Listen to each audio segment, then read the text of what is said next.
Hello, if you can see the replay. Hi. Yeah, so I'm gonna give it just a second to get on YouTube, but basically, things have not been going well, and this is where we're at. This is our compromise to have this video. So, anytime YouTube feels like making me go live, that would be cool. I can't see me. I don't know if anybody else can see me. And people outside are also kerfuffled. It's fine. You and me, babes, in the replay. We're having a great time. I'm lying. Let me tell you how not great everything's going. Anyways, yeah. So if you can see me, great. If not, here we are. So I actually had the idea to do this as a live because Bethany at Beautifully Bookish Bethany will often do kind of live videos if something happened with her footage, or she's not able to film, or she doesn't have time to edit. A lot of times she'll just do the video as a quick live. So that was my inspiration for this, because I had asked y'all on Instagram if I wasn't feeling like doing the series check-ins, if like you really wanted it, or if I should just cancel it. And some of you really wanted it, so I am giving you this as better than nothing. So hello, Robin. Hello, Izzy. You guys are gonna be so impressed when I do the share screen thing. See, this is all the pieces came together for me. I was like, you know what I could do?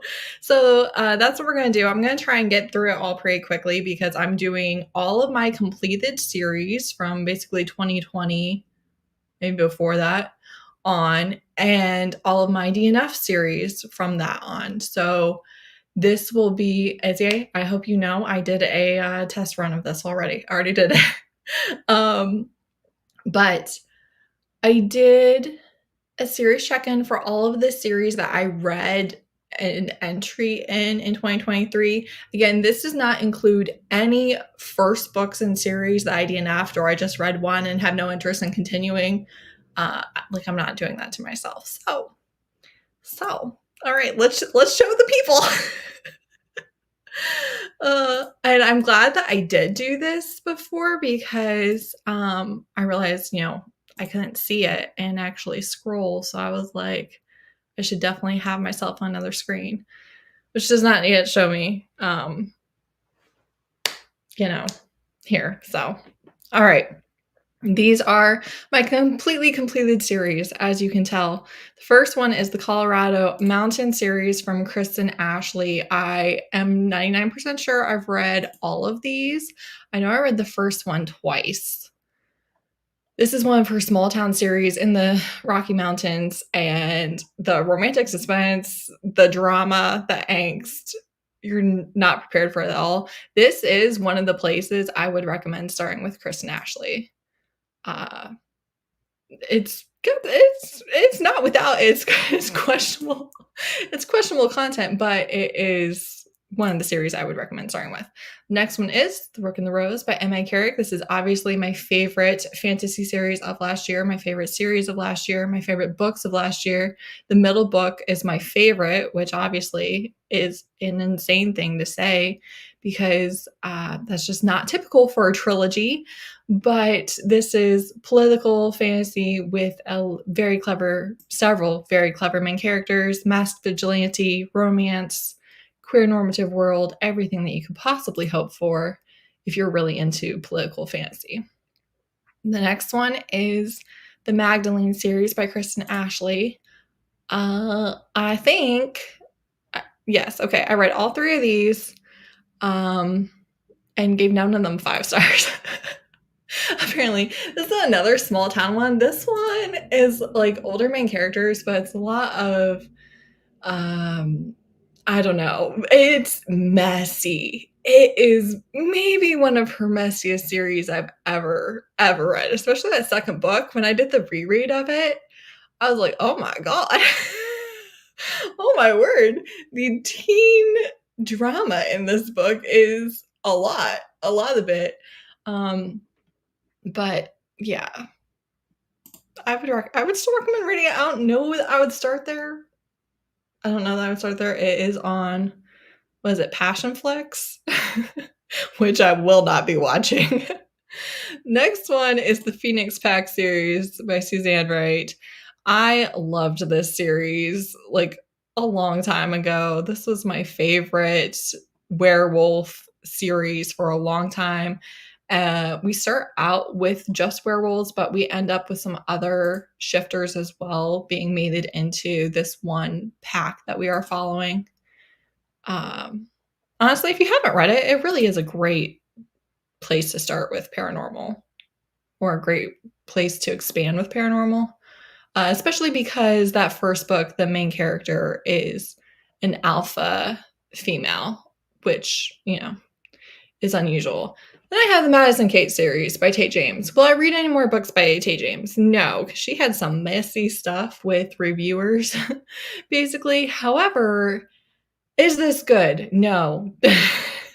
No, it's not. Does it deserve the amount of hype that it gets? No, not necessarily, but it is one of the most addictive popcorn betrayal drama.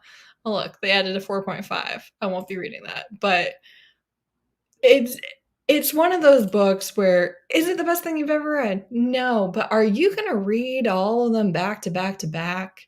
Absolutely you are. Absolutely you are. Next, we have Robin here, and Izzy is supposed to read this next week. So, not next week, but next month. So get your act together. But The Shepherd King duology by Rachel Gillig, literally my favorite of the year. It's such a good fantasy romance. It does follow two separate couples. So book one follows one couple and book two follows another couple, but still in a continuation of a lot of the plot of book one. And yeah, I can't wait to read everything that she writes. I was just watching her Instagram today, and she was saying how the next duology is just following one couple, and I can't wait. Next, we have the Queen's Thief series by Magdalene Turner. This one I will show you. I have not read the prequel, tiny, like 8-page short story, which I won't be reading. I've read all of the 6 main books in the series, and then there's also a short story collection. I read like 1 page of it and was like, actually, I'm fine. I actually don't need this in my life. And I'm pretty sure it's probably good. Look at the rating, but still, this is for super fans and not part of the actual series. So it's not part of the read along that I'll be doing. I'll only be doing the 6 main books. And then, if someone wants to read it themselves, they can. But this is my all-time favorite series. It is a young adult fantasy about a thief, and it goes from there to following the political and colonizing. You have these 3 countries who are trying to maintain their independence, and then you have an empire that is trying to colonize them, and how they are trying to stop them without as much military might. Then I have The Sinner's Duology by Sophie Lark. I loved this. Have I loved anything else by Sophie Lark? No. Will I be reading any more? Also, no. Did I love this one? This dark serial killer, competitive serial killer artist, new adult, grungy. Yeah. Yeah, I did. I actually really liked book 2 as well, which again is often my complaint with duologies, that book 2 falls down a little bit, or a lot of the bit, but I really thought that book 2 nailed it. The Brown Sisters, it did take me multiple years to actually read this series by Talia Hibbert, despite giving all 3 5 stars and loving all of them. But I read them in like 2020, 2021, and like 2023. So that's unusual for me. I usually don't bother to go back. I did do it for a video, and I was happy to read it. But, such a good contemporary romance. period. Like, if you are into traditionally published contemporary romance and haven't picked it up yet, I doubt I'm going to convince you, but still, like, it is genuinely worth the hype. Then we have my beloved, The Hookup, which is Moonlight and Motherwell #1 by Chris and Ashley. Now, this is a contemporary duology where the first book follows one couple, and then the next book follows his brother and her sister, who have a romance in that book. Now, you may know this, I never talk about book 2. Book 2 is just as good as book 1. However, there's some pretty heavy content warnings for book 2, specifically death of a beloved side character. And when I tell you, you are going to be sobbing your eyes out if you read book 2. I mean it. So I do often kind of treat it like a standalone, not because book 2 is not great, because book 2 is phenomenal. And I absolutely love the couple in book 2 as well, because they are both the younger siblings. And it's very interesting the way that their older siblings view them, and the way that their family has viewed them, and the way that they view themselves, and just the differences there, and their, romantic relationship. Also, it's single mom. It's great. It's phenomenal. You're gonna cry though. And you all know I try not to lead you into unbeknownst heartbreak. Then I have the Broken Earth trilogy by N.K. Jemisin. I actually read this because of Bethany, at Beautifully Bookish Bethany. She had a read-along of it, which I participated in, and that's the only reason why I read it. I read a chapter a day for each of the months that I was supposed to read these. These are phenomenal. They truly are. They're not really my thing, because I like happy endings. I like fantasy romance. I like nothing bad to happen to my characters, and that is simply not what this is. But the brilliance of it is there. Like, truly. Then I have Crossfire by Sylvia Day. This is like my 50 Shades of Grey, and I think it is for a lot of people. I don't think that this is like a unique or underground opinion. Look at these covers. Have I ever seen these covers before in my life? I don't think so. I don't know when that happened. But anywho, this is the most unhinged, ridiculous, dramatic, a problematic fave, if you will. I love this series, and it is so messy, and I cannot condone most of what happens in this series. But it's a billionaire, it's dark, it's messy, and every single book ends with a breakup. And then by chapter 3 of the next book, they're back together. Like, it's wild. Wild. Can't recommend enough, honestly. Like, if you just need that, if you just need that, it's not good, but it's great. Alpha, just bullshit. That's what that is. Then I have the Boundlands series by Elsie Winters. This is a cross kind of between fantasy romance and paranormal romance, honestly, because you do have our world involved as well. And it works well for readers who maybe aren't as into fantasy romance.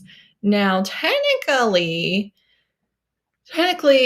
Live, Love, Lurk is being published on its own right at the end of August. So I think that is like actually book 2.5 or 1.5, somewhere in there. But I've read it as well. I just haven't read the new and improved version. This is my favorite, like, low angst, cozy, no third act breakup. They just love each other so much. Cinnamon roll heroes.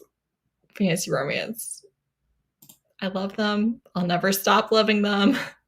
I will forever read anything Elsie Winters publishes, so it's hardly a surprise if you're familiar. Then I have Inheritance of Hunger, which is by Catherine Moon. It is a Why Choose Fantasy Romance trilogy. Yes. This is one of her, much more or much less well-known books. She's really blown up with Lady of Rook's Grave Manor and Baby in the Late Night Howlers. She's really blown up. But this is actually my favorite series by her. It is steamy, political, drama, why choose, competing for the throne. It also talks about SA of men and of the power imbalance with the queen and the men that she picks. And I thought that was all really well handled as well. But I really liked it. Honestly, I feel like more of you who like fantasy romance should be picking this trilogy up. Like I flew through it. Then I had The McClain Brothers by Alexandria House. Alexandria House and we have a hate-love relationship. And by that, I mean, I don't think she hates me. And I don't hate her, but she, without fail, will write a book I adore or a book I hate. I hate. This reading right here is too high. Know that. But this one has some domestic abuse in it. This first one, love it. This fourth one, love it. 4.5, adore. But she will also just have some books where I'm just like, what are you people doing? What are you doing? What do you mean? We can't do this to each other. We're already in a relationship. What are you talking about? But this is celebrities. It's brothers, right? But this first guy's a rapper. The second one's an NBA player. And then we have a businessman, and then we have an addict who is kind of, the family fuck up and how he has to live with that. And again, his family's perception of him. Then we have the sister who falls in love with her bodyguard. It's so cute and hot. Like really just,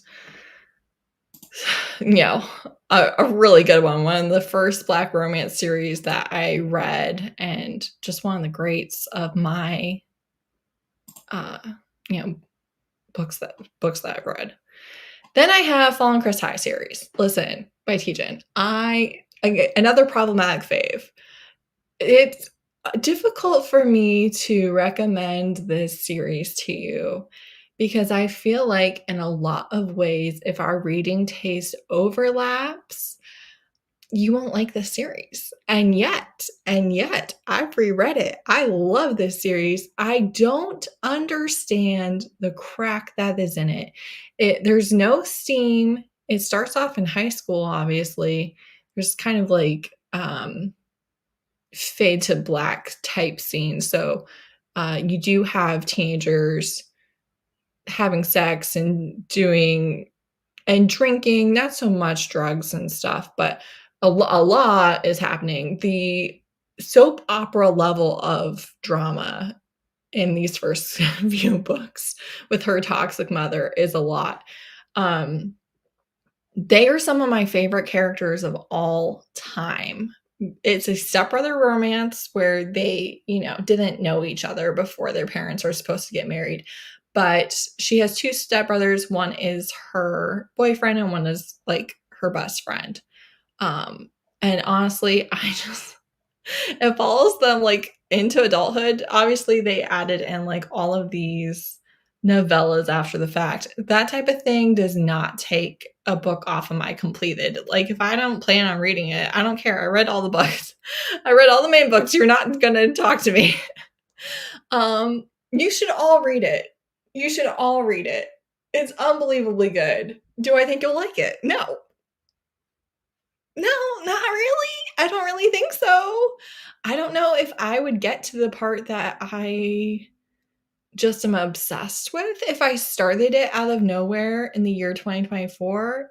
But truly, my love for it runs very, very deep. Very deep over here. I just love them. They're so cute. I don't know. Don't take me up on it. One way or the other. Either let me know you loved it or ignore everything that I said. Is this going to load? No. Why would it? I want you all to know I am dying of heat right now. Dying. Because I can't have the AC on. And are we even halfway through? No. Well, while our computer updates, or whatever it's doing, let me tell you the saga of me and Strep. So my throat started hurting last Thursday. Friday, I tested positive for strep. I went to the urgent care, obviously, got tested, got antibiotics, and my tonsils continued to grow through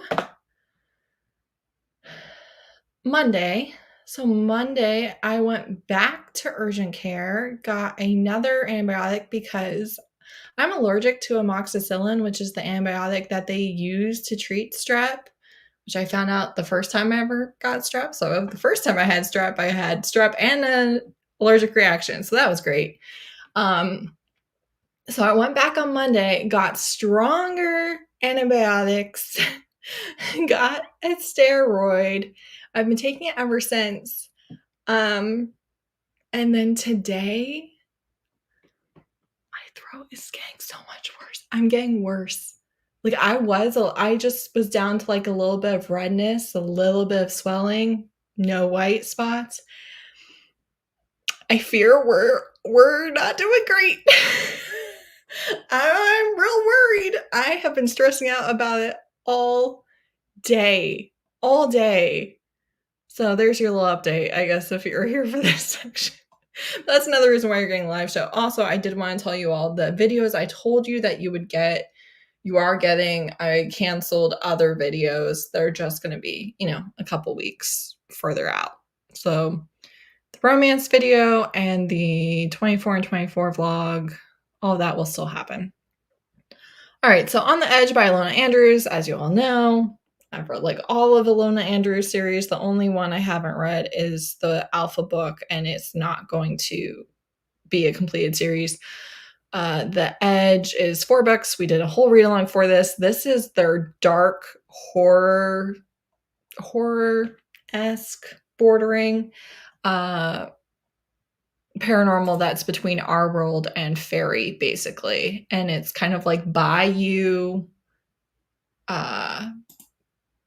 poor people having a specific type of magic and living, in the edge, so they're not in between either world, and kind of their culture and stuff. Like, it's very much kind of based on the swamps of Louisiana. It's very, very interesting. Not my favorite of theirs, although it's great because it is too dark for me in some ways, especially like body horror magic. All right, Rashik series, the saga that, ruined 2024 for me. I've read all these 0.5 all the way up to 9.5. It is romantic suspense. Would not recommend starting here. It is very dated in a lot of ways. So again, I think if you have already read and really like quite a few things by Kristen Ashley, you could go there. But I've never recommended starting there, and on a reread, I would for sure not recommend starting there. For sure.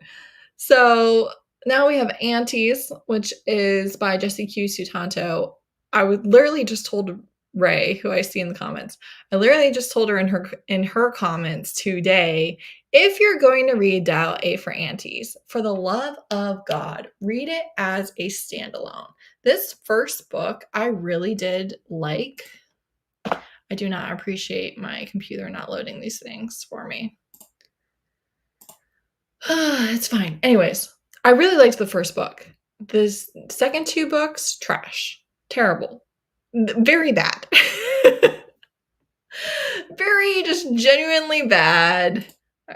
I gave them both 2 stars. They were worst of the year books. They were bad. They took back all of the character growth that we had in the first book. They were pale imitations of the first book, is what I would say. All right, then I have All the Pretty Monsters series by Christy Cunning. This is the same author as S.T. Abbey. It's a different pen name that wrote the Mindfuck series. This author has passed, so there's, not much to, I guess, say about that, except that the G slur is a slur and you should not be using it. This entire series is based on a lot of different mythology, not really, but like common things that we know, right? And it really is a incredible series. And the author talked about how some people don't like the G word, but the paranormals do. And I felt like once I found out, actually from Izzy at Happy for Now, she mentioned it in a video a long time ago, because we didn't have a relationship to the point yet where she could just be like, hey, stop saying the G word. Stop that. But she mentioned that was a slur, and I was like, really? So I loved this series. It was my favorite series of, I think, 2020. And I stopped recommending it when I found that out, because the author specifically mentioned that people don't like the word. You are not Romani. So you don't get to be like, well, hey, some people don't like it, some people do. We, the paranormals, do, So all of the world building, all of the twists and turns, all the things I didn't see coming, phenomenal series. Can I recommend it? Absolutely not. Absolutely not. No can-do-sville. Then I have Rebels at Sterling Prep. This was a dark adult duology. Dark adult? New adult? Dark new adult. I really loved book 1. I think I liked book 2. I think I haven't really recommended it because of book 2 all that much. Again, it's dark. It's dark new adult. If you're not already into that, no reason to bother messing with it. K. Daniel series. Hello. Everybody watching should be picking up this series tonight. If you have not already, rest assured, I have read this also. If you have not read it, you should start it. This is the best of all time. Do you see these 5 stars? Do you? That's a novella. It doesn't count. Novella doesn't count. The best of the best of the best of the best of the best. The best of the best. Now, again, there is a couple of things with outdated language in the first couple books, some fat phobia, some things like that are not present in any of their later books. But it's about a mercenary who's downplaying her skills, and the world building, the mythology, the way magic works, the way that different people's religion and culture and beliefs play into shaping the world of magic is fascinating. Just the best to ever do it. Can't recommend enough. Some of you in the chat, I see you, some of you have not taken me up on this recommendation, and you need to. Of all of the things I've ever told you to read, why have you not picked up Kate Daniels? Then I have the Dream Team series. Quiet Man is a bridge novella that bridges the gap between the Dream Man series and the Dream Team series. It's my favorite. This is all about strippers and commandos. It is Kristen Ashley romantic suspense, ties in with all of her other romantic suspense and small town books, because she does have like a universe basically. But I love that one. I don't know that I'd read it if you aren't already like kind of in with all of the people, but you could start there. Then the Steel Bones Motorcycle Club series by Kate C. Wells. A Problematic Queen. These books, if I told you the synopsis and setup for half of these, you would question me, perhaps rightfully so. Kate C. Wells just can write a book that under no circumstances would I pick it up from anybody else, because I'm just like, that sounds terrible. That sounds not good. Red flags are flying. And then I will just be there in my feelings, obsessed with it in every single way. I do think that this motorcycle club is not as misogynistic as some of the others, but there's a lot going on, just like in all of her books. So be aware, I guess. Be aware. It's a dark series, but you'll love everyone. The Professional series by Jessica Gaziella. If you're going to read any of Jessica Gaziella's books on my recommendation, this is the series that I would tell you to read. This is my first ever series from her, my most beloved series. This is back when I wasn't rating books. But this is romantic suspense. It's a fixer agency, so they fix crime scenes and international incidents and all of these things. I will happily read any book that comes out in this series, which she did say that a character was actually speaking to her from this series. So hopeful we could, have our hopes and dreams answered. All right, The Family by Katrina Jackson. All right, here's the thing. I love book 2 and 3. Love these suckers. Phenomenal. Amazing. Prequel, it's good. Book 4, it's not as good. It's really just interesting sex and food. Book 5, again, not like the best. Book 5 is a lot of the plot wrap up and not nearly, I don't know, as much fun romance as I would want. But it is mafia. It is Black American woman going to Italy and falling in love with Italian mafia guys. So what more do you want? Adventures in Love series by Aurora Rose Reynolds. Okay, hear me out. This was the last published books by Aurora Rose Reynolds that I really enjoyed. I do kind of want to, break some of my rules and return to release and probably won't like it. This is alpha, small town, low angst, low conflict, insta love. There were some questionable things in this series. I don't remember exactly what. I just remember raising an eyebrow at them and being like, I don't know. But you see this 223-page sweet spot. For the love of God, I need more romances that are 220 pages. I am sick to death of you people. You will not stop making them so long. For what? You're not that good of a writer. Stop it. Okay. Kinsmen series by Lona Andrews. This is one of their sci-fi series. You can read Faded Blades, which is a longer novella, on its own if you want. And I actually, really think you could. And then you have these little short things that some of it was ran on a dare. It does not. Okay. Never. Okay.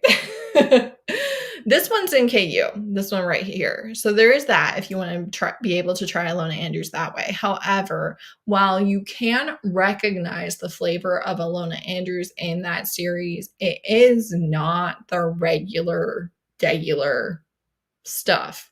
It's just kind of like a fun little thing for the fans. So again, not like the best place to start because it's kind of meant to not be an introduction. It's meant to be a treat. A little treat on a Saturday. You know what I'm saying?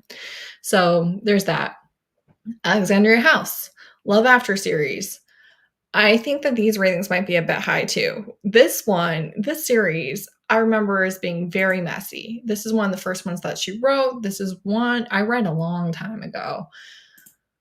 It's Black Love. I think there's a blogger that is traveling. It's 3 friends. There is like some violence that is very questionable stuff.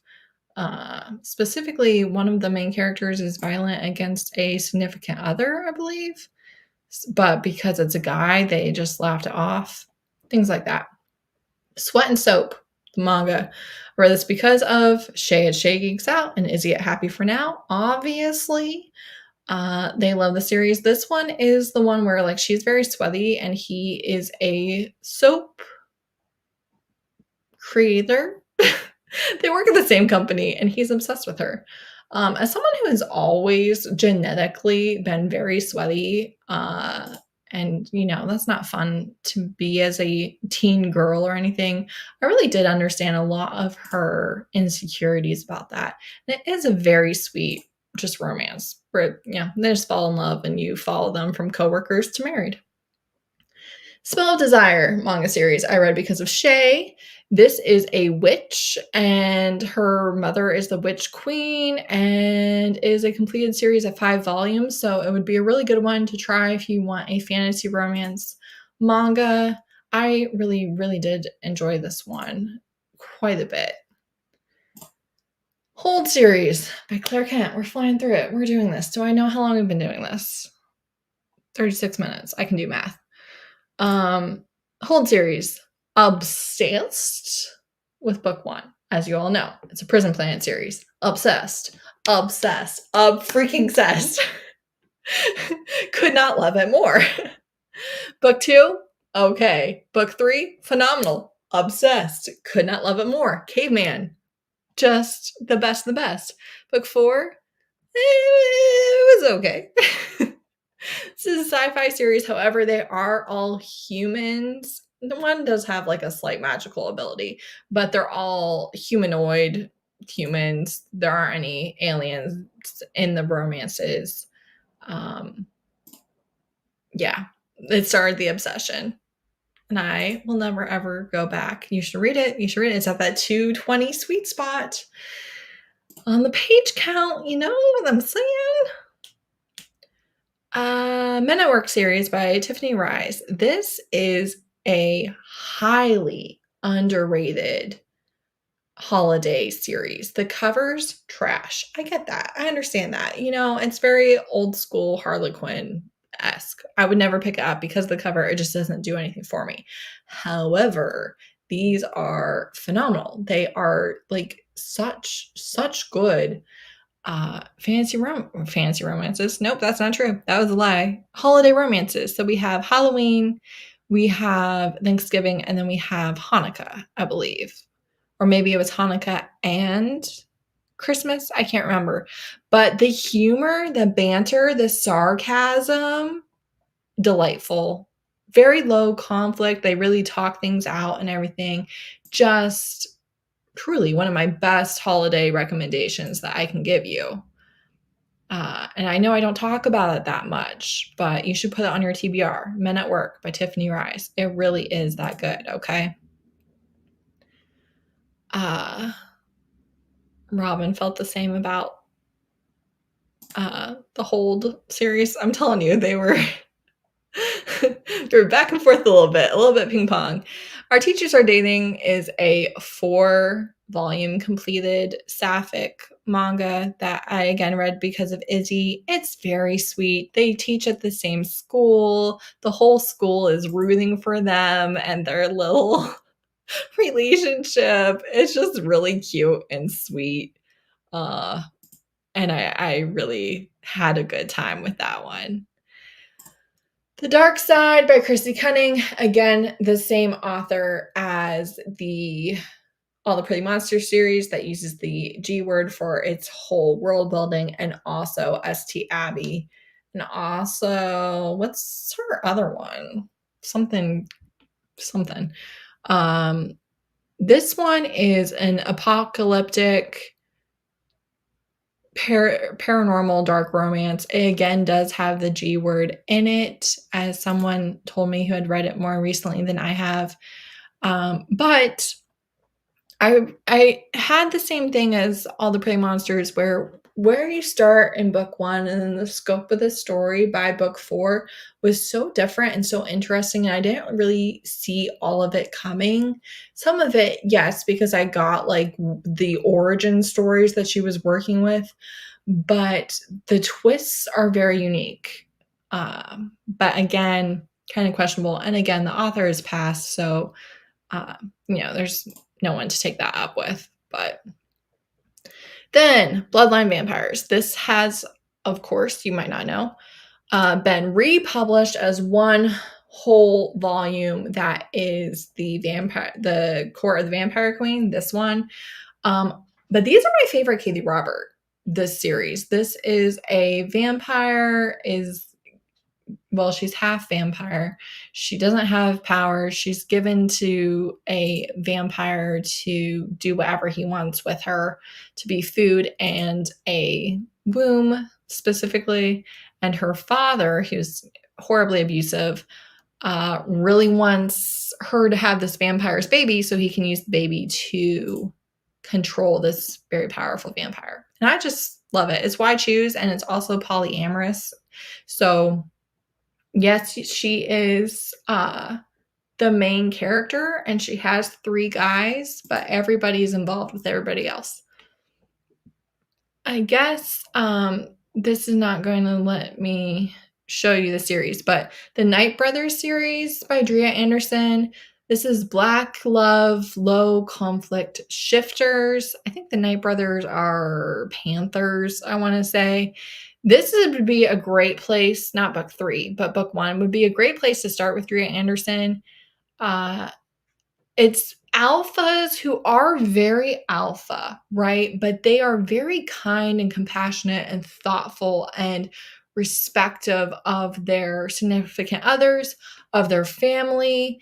It's just not dark between them at all. They're going to use their strength to protect you, to, be a shield in front of you. And I just really like the relationship dynamics in Drea Anderson's paranormal series, but especially kind of her shifter series. Then I have Them Boys by Alexandria House. This, I'm 99.9% sure, was my first ever Black romance, which I did raise the rating on a reread after skipping all the parts I didn't like, because there's her daughter is a mess. Someone did call me out for that, and I was like, you have a point. You do have a point. Yes, I did admit to skipping all of those scenes, and yes, I did like it better. But this is a kind of dark because their dad was abusive. This novella is about 3 brothers, is middle-aged characters. And again, they love, and worship their significant others. So worth the read for that, but know that you're dealing with some heavy content, especially with their dad's abuse. Love Sisters by Christina C. Jones. This was my first ever Christina C. Jones. It is a true rom-com. If you need a shorter book, it's 144 pages. If you need a book that is going to make you laugh, that is actually funny, that is actually just, that pick-me-up that you need or are looking for, this is the book to do it. I do think that book 1 is the funniest. However, I did like books 2 and 3. And this... So book 1, she's a walking catastrophe, and he's trying to avoid being collateral damage. Book 2 is a surprise pregnancy. And then book 3 is specifically not only a main character who does not want to have children, but also a main character who does not want to live with a significant other full time, and how their happily ever after looks, having their own space, but still being in a relationship and still, being committed to each other. And I thought that was a really interesting happily ever after that, I do feel like absolutely fulfilled that, because it was exactly what they wanted, and it was still them together. Holidays with the Wongs, check it out. Again, book 4 will haunt my nightmares for my entire life. However, this is hilarious. If you're going to read A Match Made for Thanksgiving, you should actually read it in October, because it is Canadian Thanksgiving.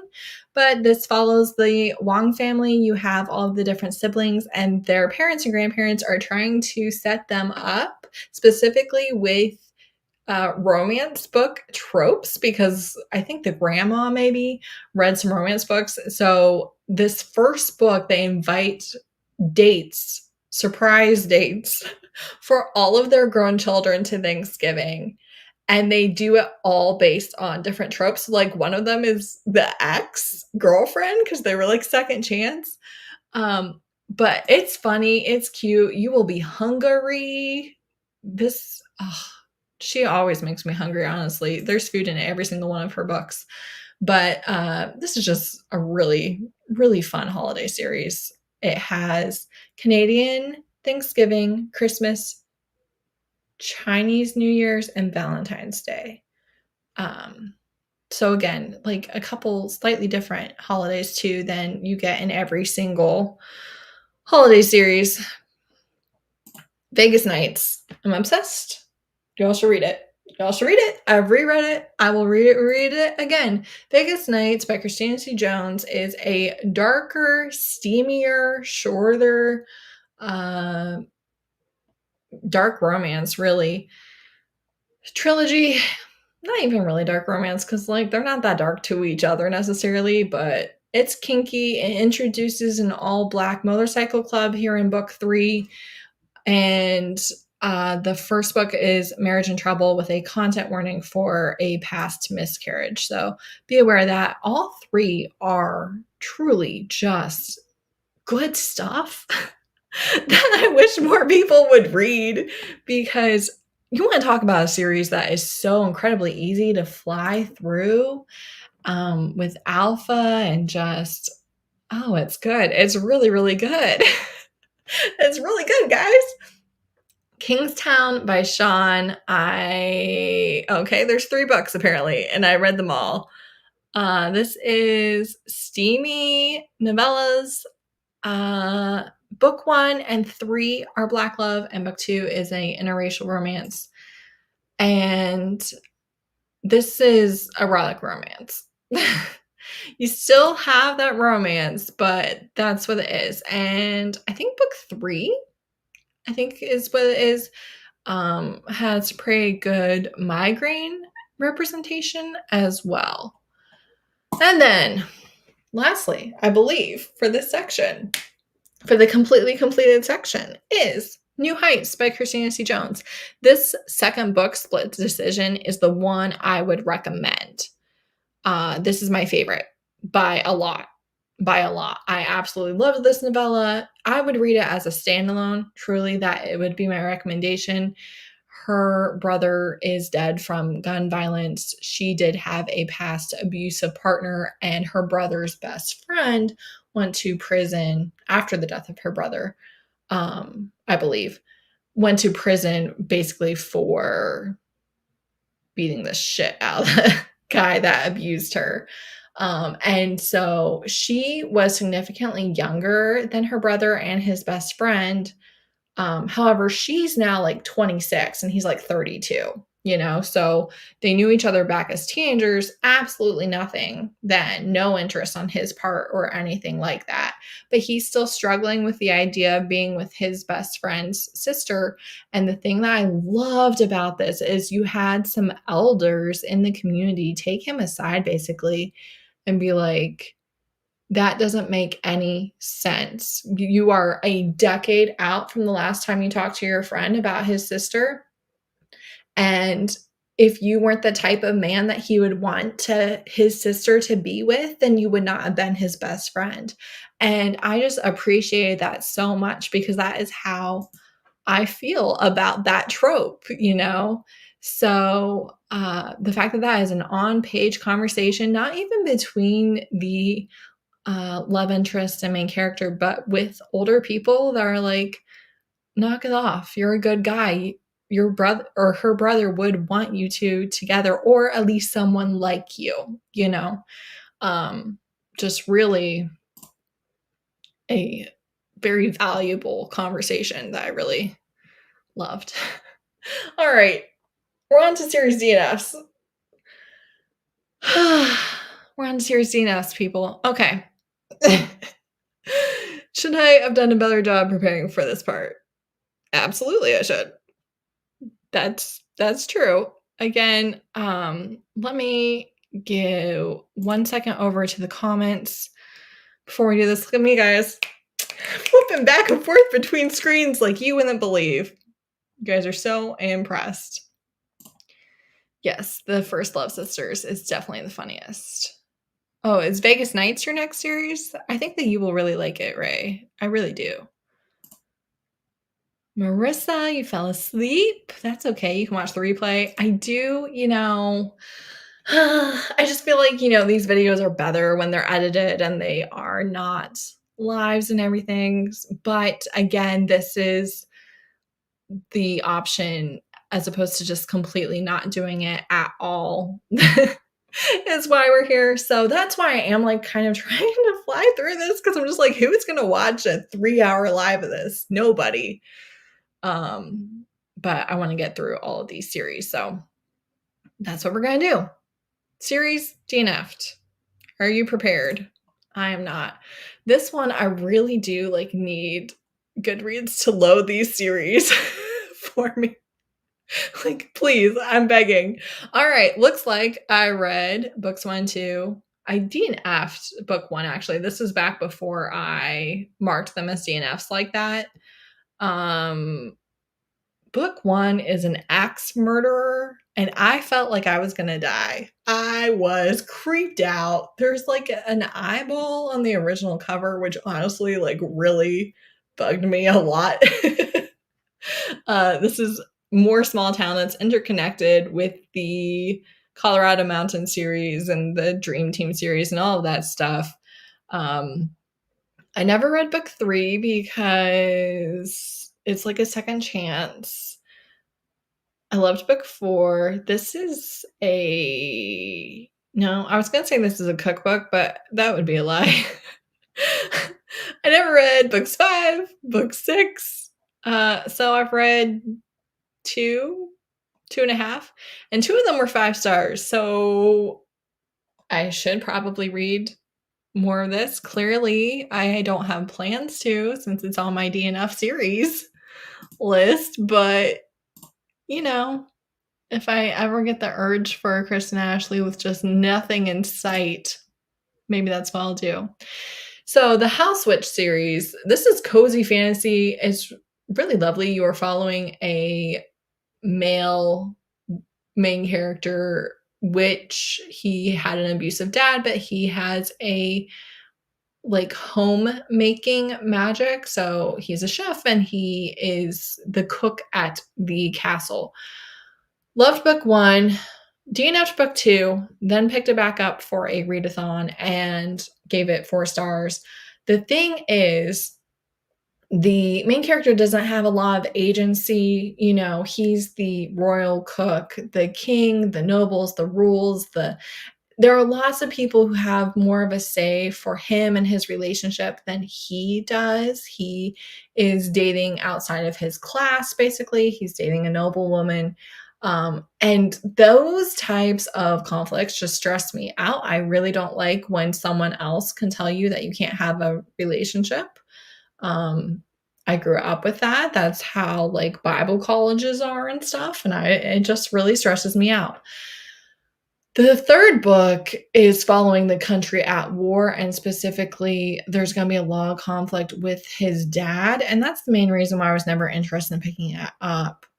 And then I think book 4 goes into the spin-off series, I want to say. But as much as I really, really did like these books, that's the main reason why I'm not interested in continuing, especially because they are quite long books. But I can really see other people, loving the whole series. Then I have the Chaos series by Kristen Ashley. This is a motorcycle club. This is back before I was reading books. I guess I read through book 3, and book 3 in my review, I said, didn't I? My favorite book of the year so far, spectacular. I love Kristen Ashley. And then I never read another book in the series. because it was stressing me out, okay? Like, oh my God, I was really stressed out. And that's what I remember.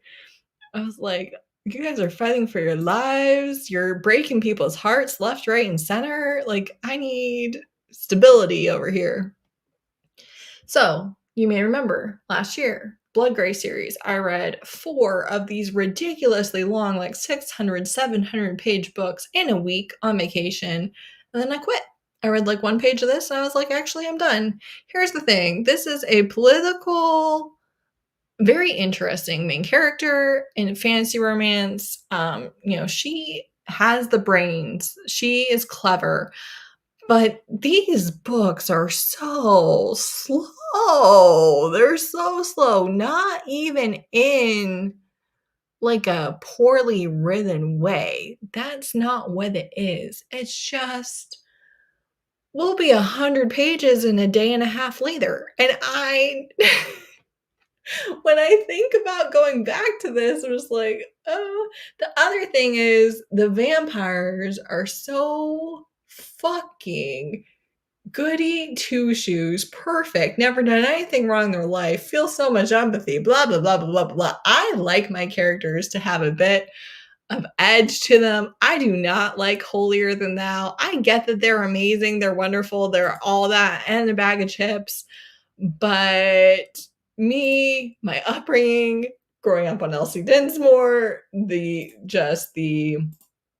don't know, the reaching for perfection just it doesn't work for me and my religious trauma. It does not. So that's a big reason. Fantasyland series by Kristen Ashley. This is her fantasy romance series. I DNF'd book 4. I never read book 5. I absolutely adored the first 3, which is an unpopular opinion, but I don't care. The Golden Dynasty one is specifically like a Game of Thrones, Khal Drogo, Khaleesi fanfic type book with very heavy content warnings. All of them have very heavy content warnings because, difference in society. For instance, in the first book, the hero's from the Fantasyland and the main character is from our world, and he would be within his rights to kill her when he finds out that she is taking birth control. Whereas, she never thought anything of it and is obviously furious with him for trying to mess with it. But again, very different cultures. Okay. All right. What is this called? Disciple series. Disciple series, I started with book 5, Taking Megan. This was my first ever Stolen from the Wedding. Is that true? Maybe not, because I might have read Sarah J. Maas before this. I definitely did. So I read Sarah J. Maas. And then after that, I'd taken from the wedding scene basically in one of those series that I was like, oh, I wish I could get like some of those vibes again. And I found this and I flew through book 5, flew through it. They see each other. He steals her. They're like crashing the wedding. It's an abusive guy. She doesn't want to marry him anyways. It's her enemy and his enemy. He's not there for her or anything. And then they end up getting married instead. It is so ridiculous. This whole thing is so ridiculous. This is dark romance, mafia romance, okay? Then I went back and read book 1 where the head of the mafia sees a picture of this girl and is like, oh yeah, I'm going to take her away from her husband as collateral. And he takes her and her kids and has a ready-made family. And you know what? I loved it. Again, I did not rate books back then, but I read all of these. Now, some of these get stupid long. This one, over 400 pages. This one, I think I picked up over 400 pages, and I was like, why are you 400 pages? Y'all are not that good. I know you're not that good. I love you. Don't get me wrong. You're my favorite, but you're not good. We can't do not good at a 400 plus page count. We need to be self-aware. I am begging you all. Because if this had been 200 pages on that last one, in a day, you know what I'm saying? I would have read that on release day. Sadly, here we are after loving all of the books. Would I reread them? Sure. I have reread them. I would do it again. Should you read it if it sounds good? Is it good? No. Is it addictive? Yes. The Inheritance trilogy by N.K. Jemisin. I read the first book. Again, this is more fantasy romance than the fifth season, but is not by any means what I would really call a fantasy romance. Again, very dark, very well done, great twists, great characters, great world building, just all sorts of goodness. However, just not really the vein of fantasy that I am most interested in. And because I do read so little fantasy these days, I want to use that bandwidth on my most favoritist fantasy romance types, Sweet Omegaverse by Catherine Moon. This is a good place to start with Omegaverse. It doesn't do the best job of explaining Omegaverse, but it does have very good consent, which is unusual for Omegaverse. So I read these first three, loved book one, liked the others, and have absolutely no interest in any of these. So that's where we're at on that. It is why choose. You have quite a few love interests. So again, if that's not your thing, then perhaps not. But otherwise, a good, sweet introduction to Omegaverse. I have Iron Seas by Mel Jean Brooke, also known as Mila Vane, also known as Katie Wilde. I have, funnily enough, found all of her pen names organically and loved them all without knowing that they were the same. This, I read book one, I absolutely loved it. Don't know why I never picked up the next one. I don't know. I don't have a reason for you. This is steampunk, zombie, alternate history. There is some very strong xenophobia and racism because the zombie stuff came from, I think, China specifically, but Asia in general. And because our main character does obviously have Asian features, she does have some instance. This was written, prior to COVID and everything. So there's that. But yeah, so that might be the main reason why it might not be right for you. Obviously, it's there on purpose. It's not like the author accidentally wrote racism. But, if you're trying to avoid it, but it was great. Okay. It was great and I only read one book. Don't talk to me. This was mediocre and I read more than one. What do you want from me? Okay. There is no rhyme or reason on whether or not I will finish a series. It is whatever it ends up being, and that's all I've got for you. Shadow Beast was originally a trilogy. I did DNF the final book. The way that she wrote the best friend, the only other female main character, was to this day haunting me because she's like an angel of death or something ridiculous like that. The best friend is. And every single one of their interactions on page is just like, you go, girl. You've got this, girlfriend. Absolutely.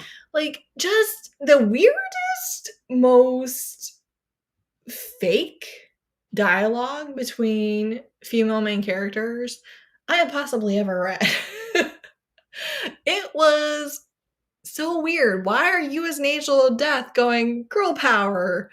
And then but not only that, it's not that you're saying that, it's that that's all you're saying. That's all of your dialogue, Bizarre. I think that these are connected standalones, looks like. Have I read them? No. Will I read them? No. Will I read more by this author? Probably not. It's not good. Have I recommended it? Yes. I don't feel the need to defend myself. So we're not going to. Blood Alliance series. This is another dark paranormal series that I absolutely loved back in the day. Recommended it quite a bit all the time. And then it took forever, or at least it felt like it took forever for these books to come out. And by the time that they did, I was no longer picking them up, really. I did think about it. I wanted to. I planned to when they come out, and I just never did. Which, I'm not a completionist, clearly. I don't care all that much. If I want to read you, great. If not, no worries. And that's what happened there.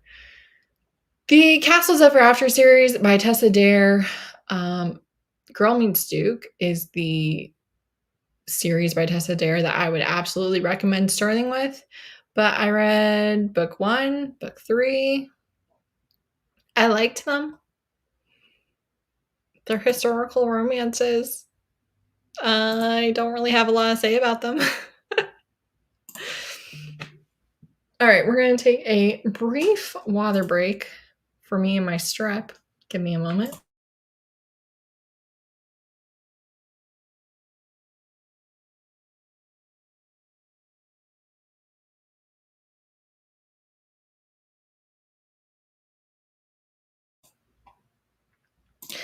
Hello, Brie Cherie.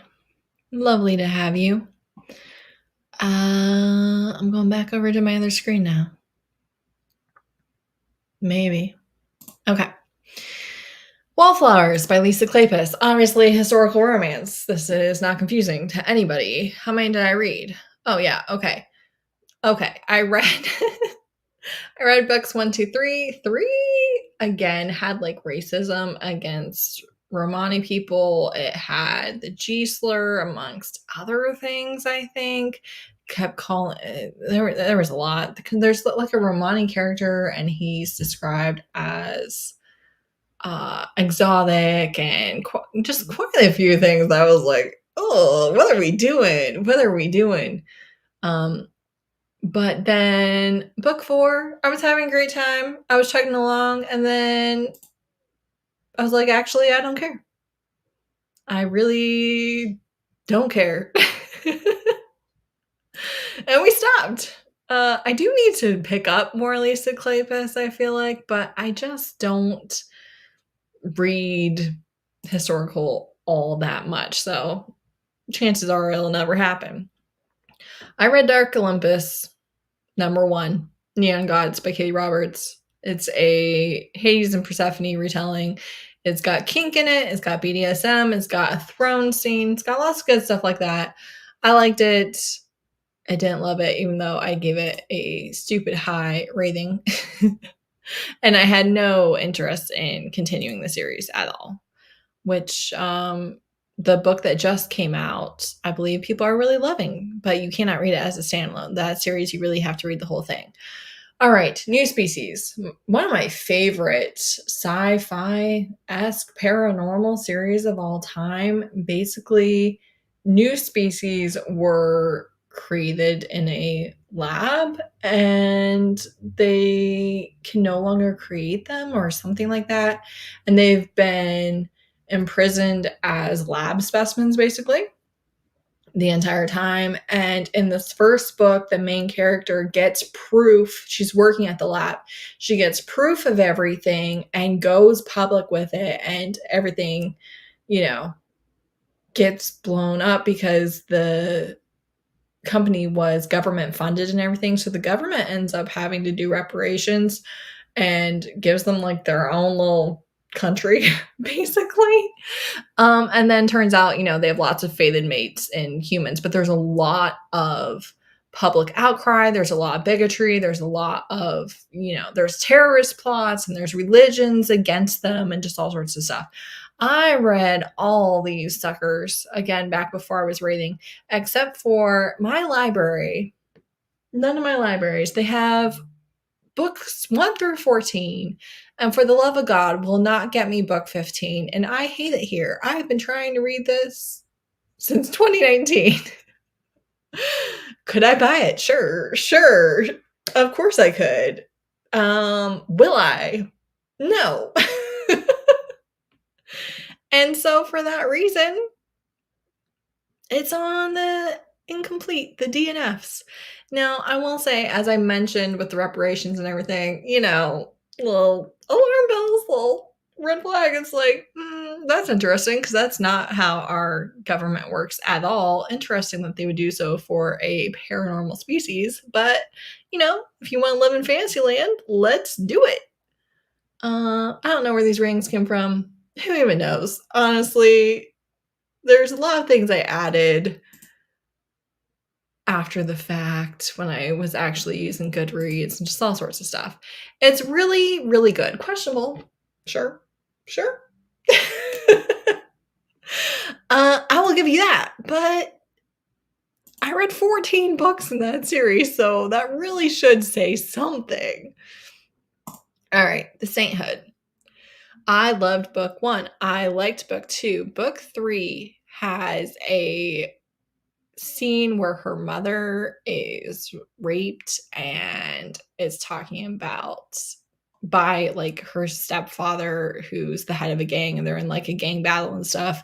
And the aftercare, and honestly just turned my stomach so much that I couldn't finish it. And that was the last I read. I do actually have a book by this author that's an alien romance on my TBR right now, when I did not think that I would read them again, because it was recommended to me and it was said it was not that dark. So let's hope and pray that I'm not once again traumatized, because I can feel it like a pit in my stomach just thinking about that book. And I don't even think it was like the most egregious thing ever either, but I don't know. I don't know if I just didn't think that would happen, that it wouldn't come to that. I'm not sure, but it really ruined it for me. Then we have Parasol Protectorate series. I have not read this prequel novella. I have read this one. And then I read and loved books 1 through 4, and then I DNFed book 5. Because again, I read them back to back in the day when I read series like that, and I got here and I was like,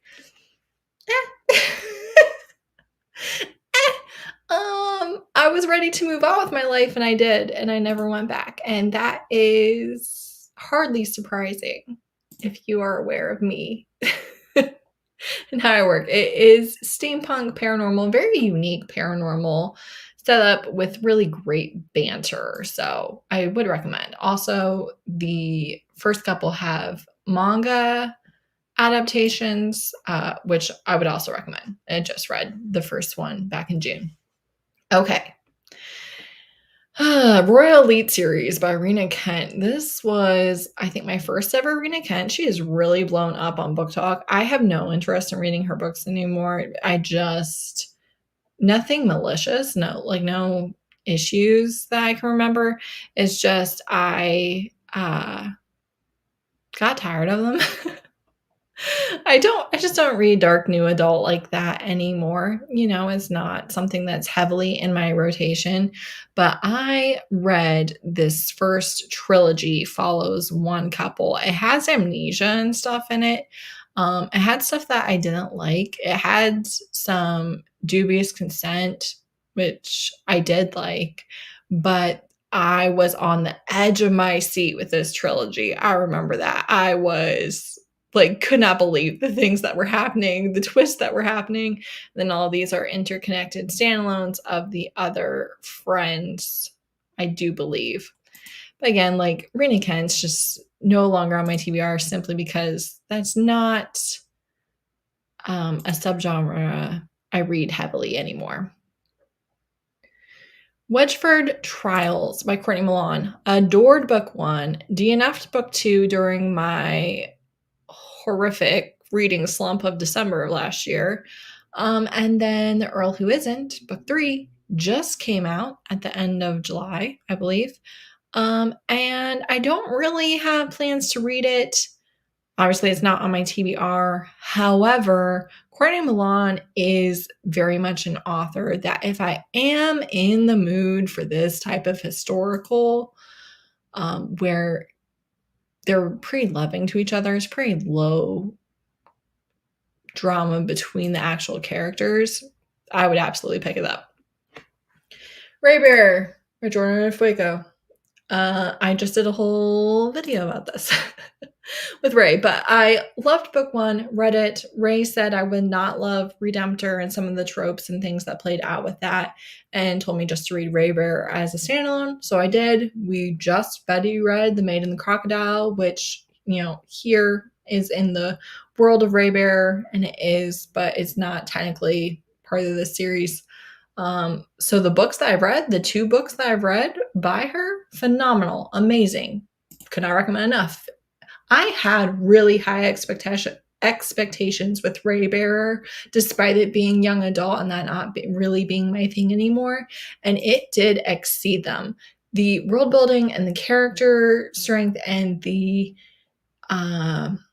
social commentary, and not just the social commentary, but just the way it's truly woven in to the world building is top tier, amazing, phenomenal, great stuff.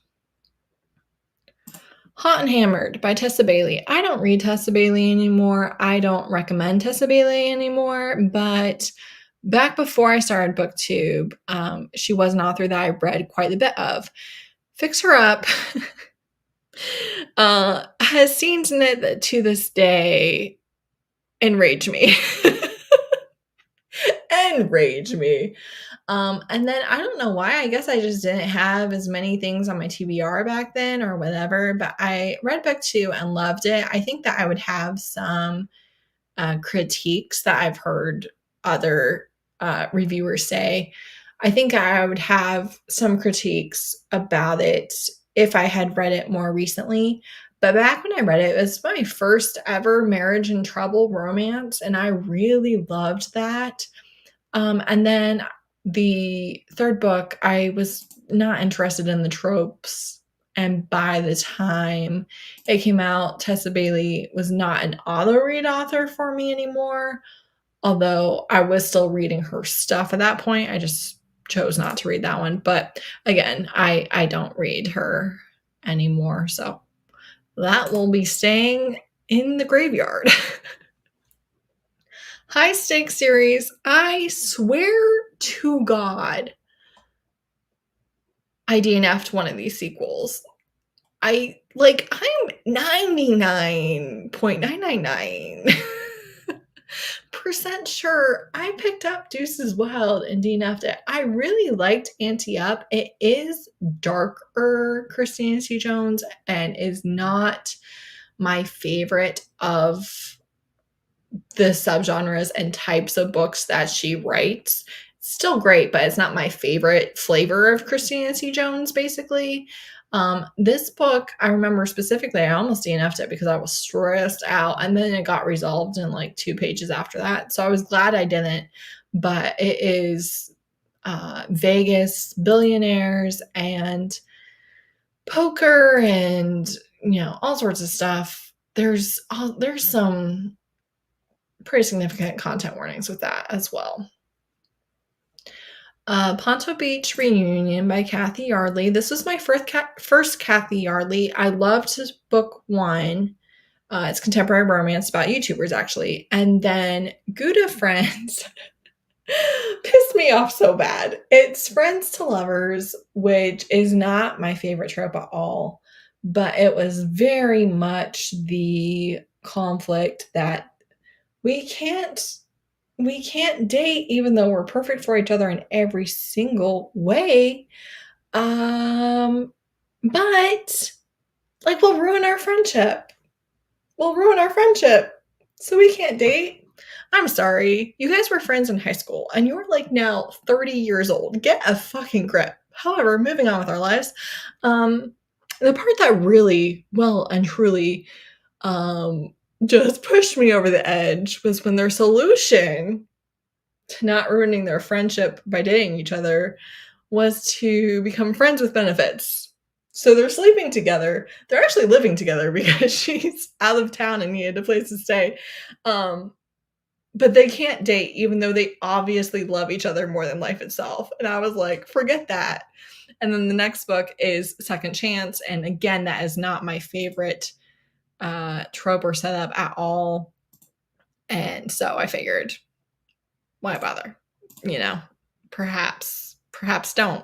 Perhaps don't pick up a book you already know that you're not going to like. All right, the Wright Brothers series. Ray's going to yell at me for this one too because she's already told me to do this, but love book 1. Love book 2. This is such a great college enemies to lovers because he is over college age, right? He's a veteran, he's a disabled hero. He's late 20s, early 30s, something like that. And then she is why is my mind empty? She's a teaching assistant, right? So they're both older. They are not in their early 20s or teens or any of those things. And then this one is it's enemies to lovers, great banter. Pulling doubles is great banter between doctors. However, there's some like questionable choices on the hero's part, I would say. And then book 3, what is it? Second Chance? Friends to Lovers? I think Second Chance. The point is, I was like, I don't even like that trope. And also, I'm pretty sure Ray read it a long time ago, and the way she described the conflict, I was like, okay, absolutely not. That will be a no for me. So, Stariel is a cozy historical fantasy romance. It is a bit weird because the author fully intended on this series being a slow burn with significant heat and sex scenes and spice levels in the later books. However, her readership, because this first book had no spice or anything, her readership kind of ended up accidentally being clean romance readers. So when there was some steam in book 2, they were not happy, and she kind of lost like a lot of her readership, so she really scaled it back. I liked it. I liked the quartet. I fully intended to read book 5, which is a standalone that's interconnected. It's the brothers of the main couple in the first 4. It's Faye and a hot butler and a magical connection to your land, your estate, and everything. It was good. It was slow. And that's all I've got for you. Okay, I enjoyed it. I don't know what to tell you. I never recommend it because I know that I probably wouldn't want it recommended to me because it's so slow, but whatever. It was still good. All right. This is Ruthless Enemies, correct? Yes, by Marion Blackwood. So this is kind of a spinoff of Ruthless Villains over here. Again, this is steamy fantasy romance. It is not good, but I love it. I will say that every time that I recommend it. I realize probably no one's going to pick it up because of that. So be it. I read, book 1, and then the problem is I tried to read book 3 immediately after reading book 2, and they're just not good enough to do that. And so I ended up DNFing book 3 at like 70%, I think. I've actually thought about in July and August, because my reading has been trash. It has not been good. I've thought about picking it back up and just reading that final like 30% or whatever, but I haven't. Fortuna Sworn. I really liked this book. This is a fae and nightmare and all this. I immediately bought book 2. I absolutely will not be reading this. The way that happiness eludes our characters, the way that the author just loves to crush their hopes and dreams, is not something that speaks to me. If it says anything, it says stay away. That is not the type of thing that I'm trying to get. Necessary Evil series is a male serial killer series. They're all psychopaths and serial killers and stalkers and all sorts of stuff. They're a found family. It got taken off of KU after I finished book 4, and so I won't finish it because even though I really, really liked it, I did not like it nearly enough to pay for it. I'm just gonna be honest with you. That's where I'm at. Especially for more than one book. Like, I'm not buying multiple books. Other Races. This is a great urban fantasy, paranormal romance, interconnected standalones. Each book is a different couple. One of my all-time favorites, again, it's like a bit older, but it's really one of my standouts. And it looks like I skipped all of these novellas and read through book 5. You have lots of interesting paranormals. The first one is about a dragon and a mystery paranormal. We don't know who our main character is. She steals from the dragon's hoard and accidentally gains his attention. And it's great. Darken You by Suzanne Wright. A tragedy in 3 parts. I loved this series so much. It's demons. It is fated mates. It is urban fantasy. Does she get kidnapped every single book? Yes. Yes, she does. Technically, she's super powerful. Technically, she's mated to the most powerful demon in the freaking world. Can he stop her from getting kidnapped every book? No, he can't. We don't know why. One would assume plot reasons. But so there's that. There's also a pregnancy in this series, just as an FYI. Loved books 1, 2, 3, and 4. Book 5 ruined my life. Ruined my life. The trauma, the way that trauma was played out, like trauma porn for the reader in the 3rd act, because magic makes her relive her worst ever memory. Her worst ever memory is being locked in a hot car with a dying baby outside of a casino when she was old enough to have been able to get out of the car and get help, but the car was magical and you couldn't open the doors without the spell and stuff. And then we have the spell having her relive it for pages and pages and pages and pages and pages. Ruined my life. Okay, I have not read a Suzanne Wright since then, and I will not read another one because I absolutely don't trust her. See all these books? Could have been excited. Could have been excited. I'm not. Never will be. Can't think about it without a pit in my stomach. One of the most frustrating choices by an author I think I've ever read. I get so angry thinking about that book. Ruined a great series for me. Brother Sinister by Courtney Milan. These rip your heart out. Rip your heart out. Unbelievably emotional. They're so good. Don't get me wrong. They are phenomenal. Kind of feminist historical romances. Phenomenal. Rip your heart out. I believe it was the Eris effect. I had strained my neck and was up in pain in the middle of the night reading this book with tears running down my face over just wanting them to have like a scrap of happiness. I was just desperate for them to be able to get together. So technically I have 2 more main books. I've read 2 novellas and 2 main books. So good. These are so good. They're so sad. I can't take it. My little heart is just like, oh, my babies, I hurt so bad for you. Why are you going through this? Why is society like this? So yeah. Golden Glades, Henchmen, Motorcycle Series by Jessica Gaziella. Out of 7 books, I have read 2.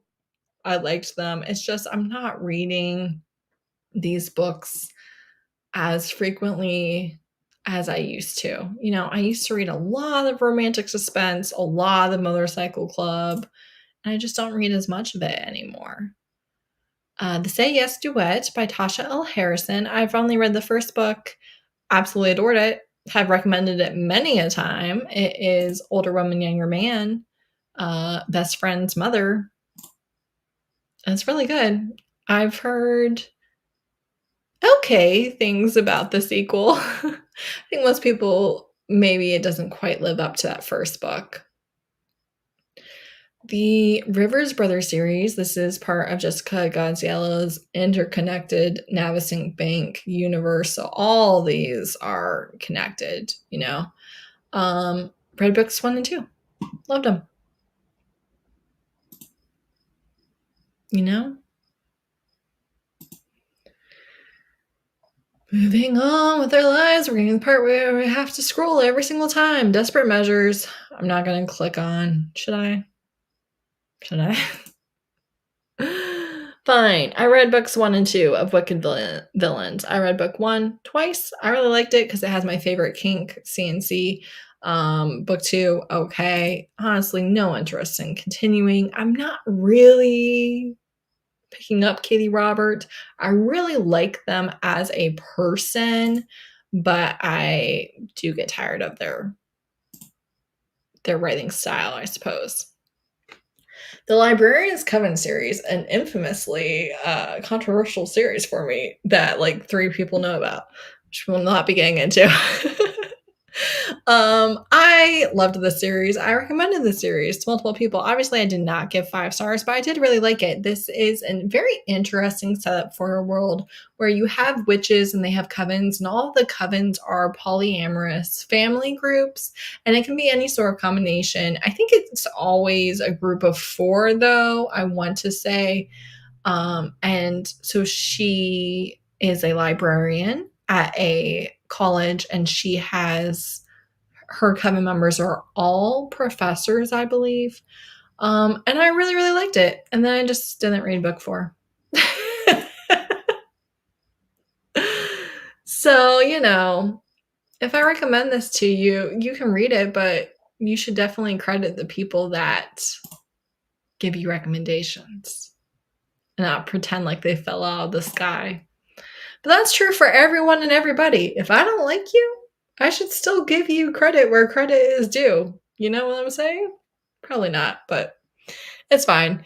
All right. Vicious Lost Boys. Liked book 1. This is dark Peter Pan, wide shoes. Peter Pan and all the Lost Boys are full-grown, ancient, magical men. They're hundreds of years old. They're not teenagers.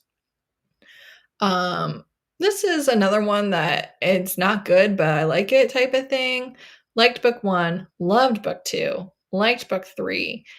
Book 4, I DNFed so, like 2 pages in, and my friends, like everyone that I knew that read this, called it a colossal failure on that last book. So, you know, that's a bit of a bust. Can't really recommend that anymore, even though I really liked the beginning of it. But the series did not end well by any means. Bad Billionaires by Julie Chris. I really liked this one. Again, this is was a very interesting twist on the billionaire. So he's a mechanic. He is a getaway driver. He has a thing for his neighbor, and he gets busted, and he's running away from the police, and he goes and he hooks up with her, and then he goes to prison, and in prison he inherits $1 billion, and he comes out and worships the ground she walks on. And also kind of uses his newfound wealth to punish people who have been taking advantage of his community. So that was fun. Seven Sins MC. This was this is a Jessica Gaziella. This is actual demons, paranormal demons, Motorcycle Club. Read book 1, loved it. Read book 2, loved it. Got an arc of book 3, never read it.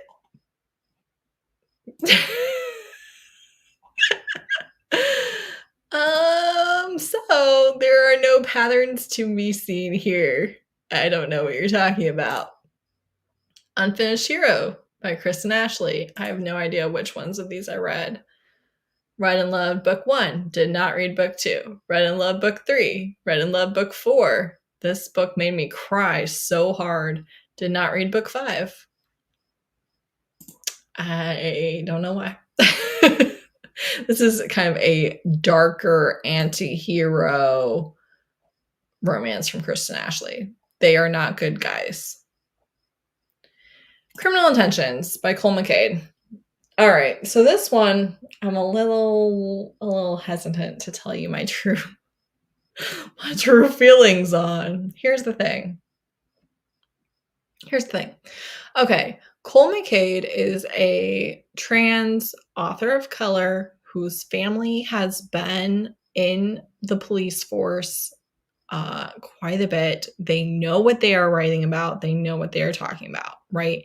This is a crime procedural romance. Each book is a case. You have 2 detectives. It talks a lot about being queer in the police department, about being a police officer of color. It talks a lot about how if you break the ranks and expose someone for something, how they turn on you. It talks about police brutality, corruption, the system, all of that stuff, right? It talks about all of that really well. And again, he is someone who is much more suited to talk about it and write about it than I am to necessarily review it in a way. However, I read book 6, and in book 6, there is a couple of black teenagers who are murdered. They are hate crimed on a back road at night. And they are looking for the girl, but they assume she's dead, right? And it was just a very heavy case. You're talking to the mother. It was so well done. Don't get me wrong. It was so well done, but it was so heavy and I was really affected by it. And then we would like flip over to the scenes where it's just them flirting like in their downtime and their relationship progressing.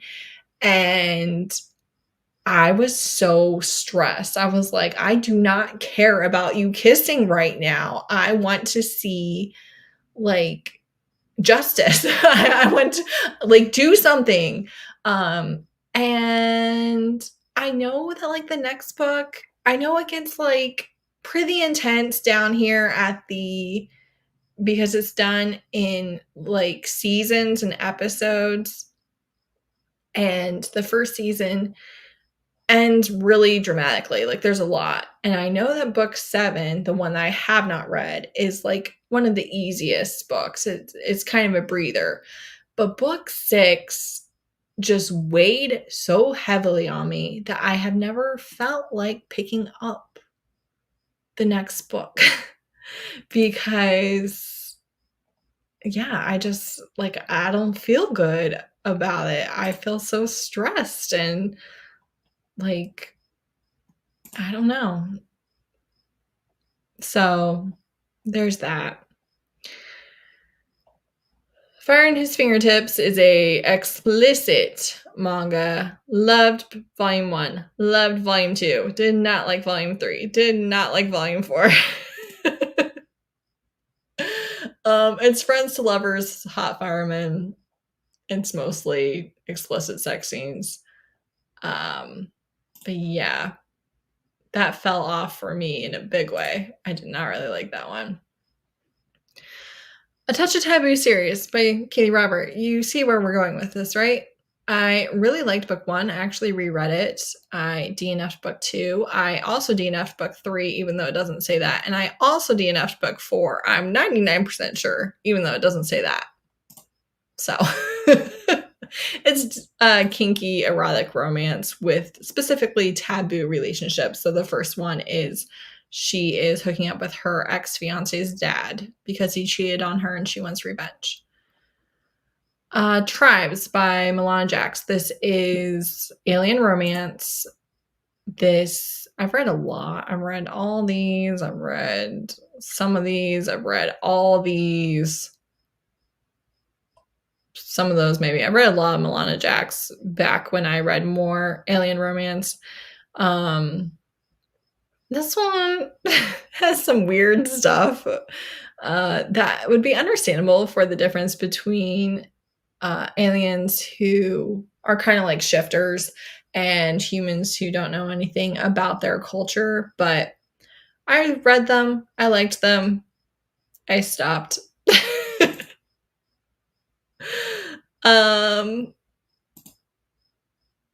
A tale as old as time, apparently. Hellfire Riders MC by K. Wild. We're getting there. We're getting there, people. We're getting there. Okay, loved book 1. Loved book 3, apparently. I like her fantasy romance more than her motorcycle romance, and that's all I have to say about that. I don't remember anything about it. I couldn't tell you. Who even knows? Hopefully it's not that important. The Tea Dragon Society. I think I only read the first one. This is a very cute, queer children's? Is it children's? Graphic novel. Beautiful artwork, beautiful characters, very lovely.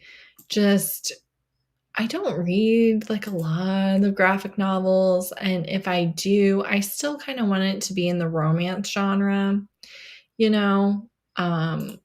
So even though I'm sure I would like it if I read like the next one, it's just not something I'm going to really pick up. Mean Mishap series. I was here. I was an OG. I was there at the very beginning of that time I got drunk and saved a demon. Before she found success, I was there. Loved it. Read it right away. Mistletoe. It's my favorite. It's a Christmas one. You should read it.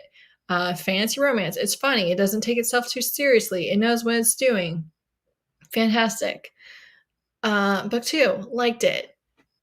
And then here things go downhill.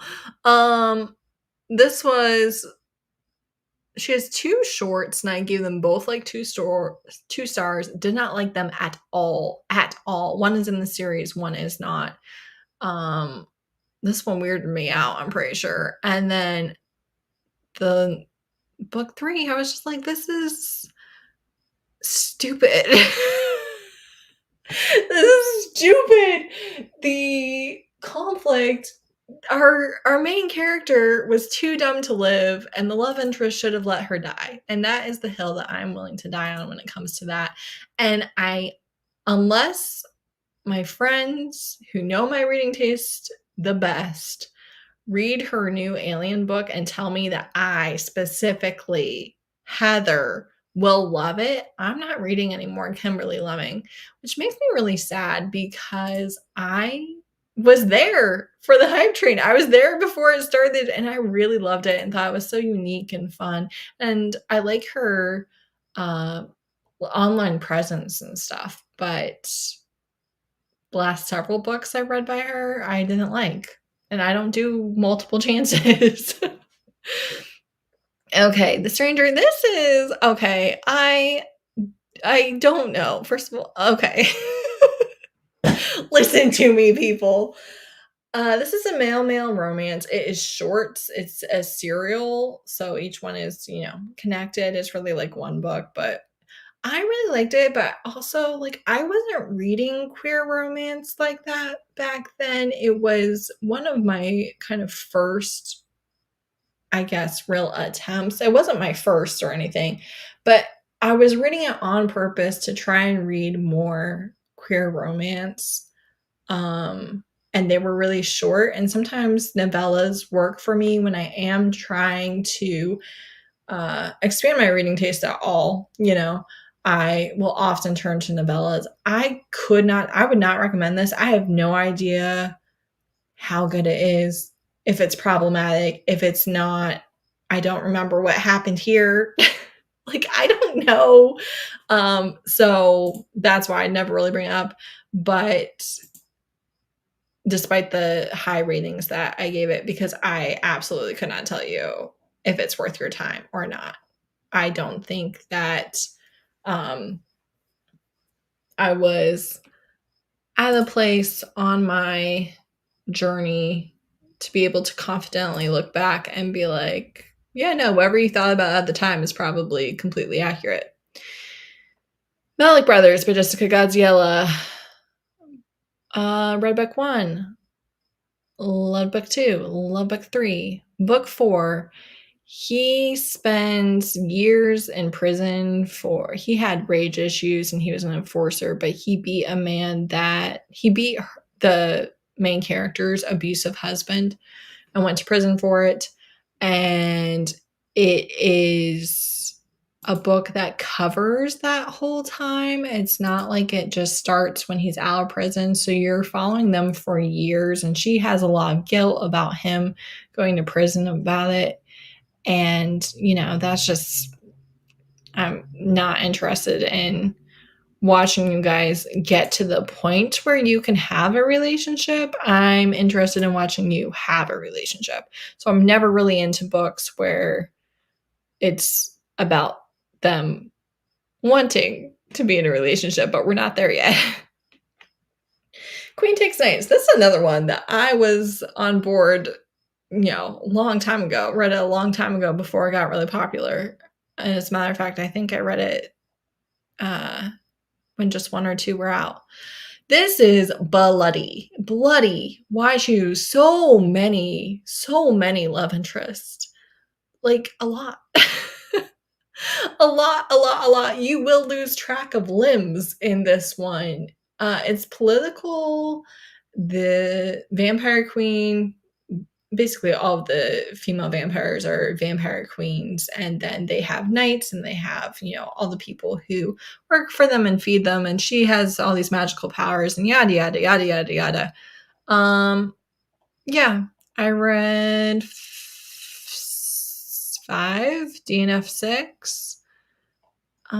Still going. There's a lot of sex, there's a lot of political stuff, but the political stuff is not as good as I would want for like a political fantasy, So if you get tired of the relationships and the many sex scenes, I don't think the political stuff will carry you through. All right, St. Louis Cyclones by Alexandria House, one of my most controversial things with her. One, I don't know why this book has 4 stars, because I don't remember it as 4 stars.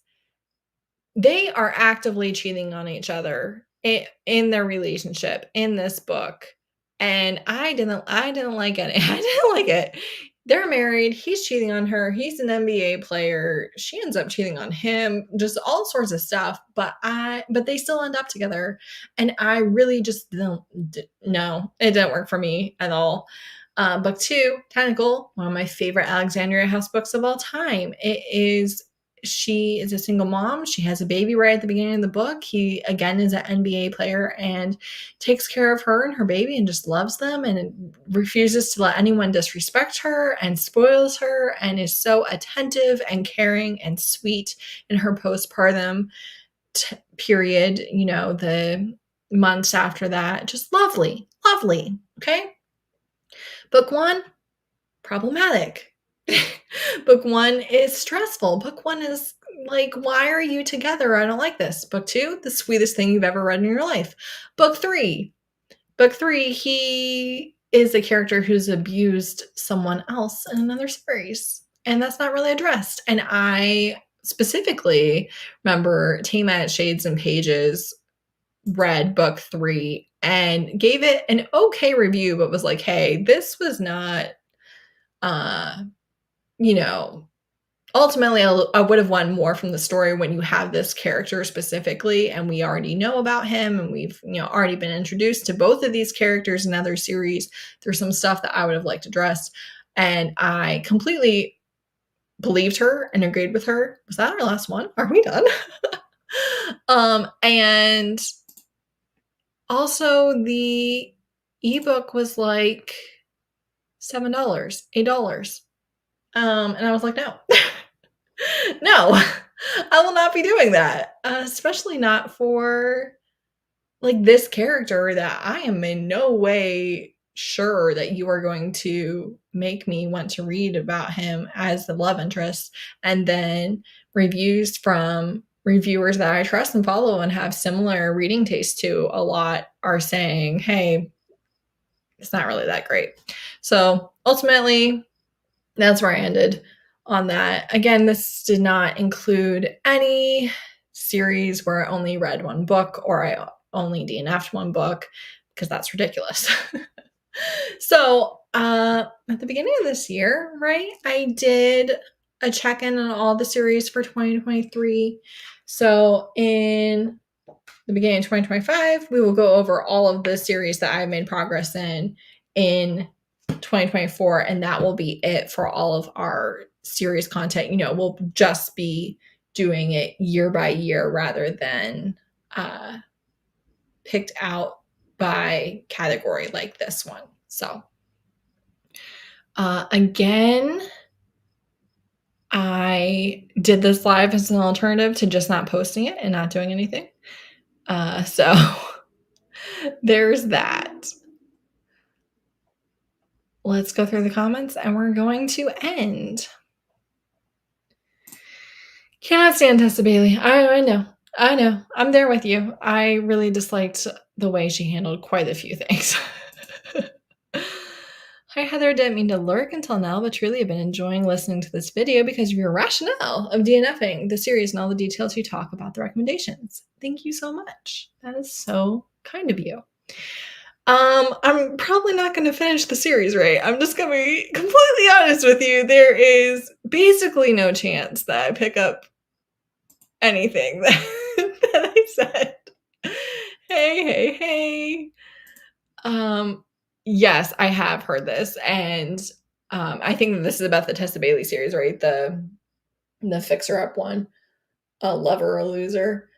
Again, this was one that I read quite a while ago. It was my first ever marriage in trouble, and I would assume that I would clock some things a little bit quicker than I did then. Maybe not. Maybe I just don't have the experience for it, but I have always assumed that I liked it more then than I would now. Vicious Lost Boys was truly so disappointing because it had so much potential and then just flushed it down the toilet for what? Like, what was that conflict? What was that mopey? I'm sorry, you cannot be moping and being the worst in book 4.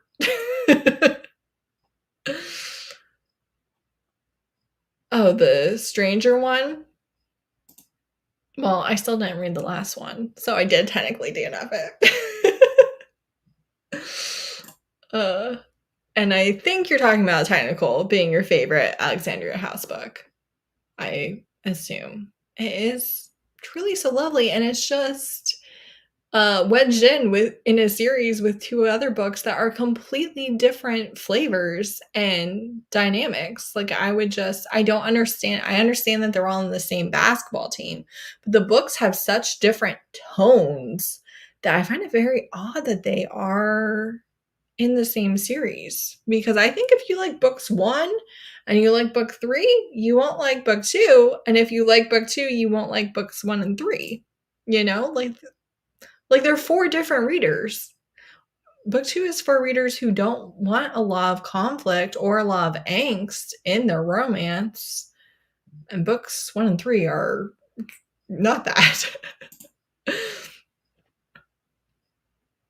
And the top.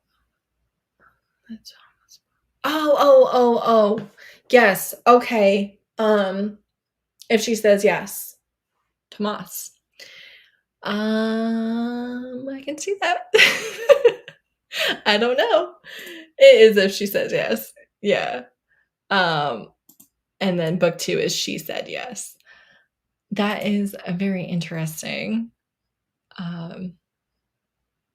Very interesting issue. I don't know if I think I've only seen like a couple people read it, but I don't know if I've really heard that. All right, let me take one drink of water, then I'm going to wrap it up.